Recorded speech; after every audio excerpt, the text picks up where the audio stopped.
जैसे मैंने भोग बनाया, सब कोई गोपी हो, मैं भी गोपी हूं, सब गोपी हैं। देखो हमने कोई कार्य किया, यदि भगवान को समर्पित हो गया तो मेरा कार्य सार्थक है। हम भोजन बनाए, भगवान को यदि भोग लग गया तो तुम्हारा भोजन बनाना सार्थक हो गया। तुम लोग यदि भगवान को भोग नहीं लगाए तो तुम्हारा भोजन बनाना व्यर्थ चला गया। इसलिए भगवान को भोग लगा के तब पाना चाहिए। आप झाड़ू लगाए और झाड़ू लगा करके बढ़िया से पोंछा लगाया और उसमें बैठ करके भगवान का भजन कर लिया तो तुम्हारा झाड़ू लगाना पोछा लगाना भी सार्थक हो गया। नहीं तो भजन नहीं किया तो पवित्रता का मतलब क्या हुआ? पवित्रता काहे के लिए किया जाता है कि हमारा भजन शुद्ध हो जाए। तो सीताराम सीताराम कहते हुए सुंदर झाड़ू लगाओ और बैठ करके 2-4 माला फेर लो।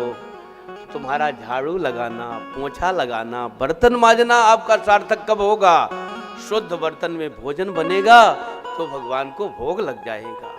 तुम्हारा बर्तन माजना, झाड़ू लगाना, पोंछा लगाना, भोजन बनाना सब सार्थक हो जाएगा। तुम्हारा कपड़ा धोना कब सार्थक होगा? शुद्ध कपड़ा पहन करके सुंदर ठाकुर जी को का भजन करोगे तो तुम्हारा कपड़ा धोना सार्थक हो जाएगा।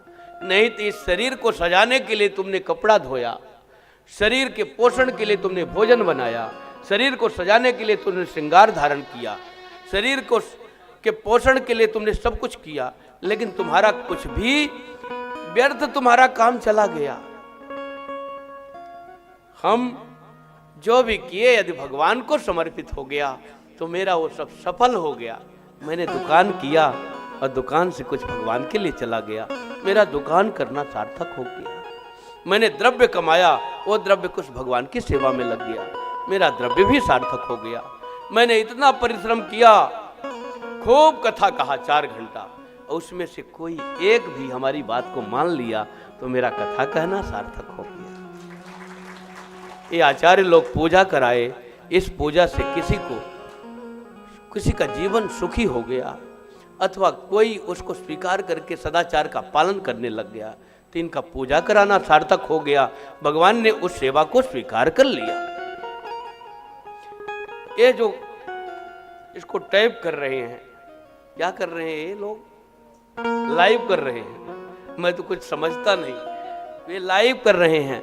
लाइव में जैसे आप लोग कथा सुन रहे हो प्रेम से, कोई और सुन लिया, देश में बैठा हुआ कोई मेरा गुरु भाई और सुन लिया और उसको सुख मिल गया। जो जिस सुख की अनुभूति हम लोग यहाँ बैठे बैठे भगवत सेवा की बात को सुन रहे हैं कि सेवा का कितना महत्व है, भगवत कैंकर्य का महत्व हम सुन रहे हैं, उनको भी समझ में आ गया, वो भी भगवत कैंकर्य करने लगे। कैंकर्य माने सेवा, काम करना माने सेवा करना। काम तो हम जब भगवान को समर्पित न करेंगे तो ये सब काम हो जाएगा, और राम जी को समर्पित कर देंगे तो ये सब सेवा हो जाएगी। इसलिए हम लोग सेवा करें, काम न करें। काम तो बांधने वाला है और राम जी खोलने वाले हैं, सेवा तो मुक्त करने वाली है। सेवा बिन नहीं मुक्त त्रिकाला, सेवा के बिना तीनों कालों में मुक्ति किसी की भी नहीं हो सकती है। इसलिए सेवा समझ करके जो भी आप मन से, कर्म से, वचन से करो, सब भगवान को समर्पित करते जाओ।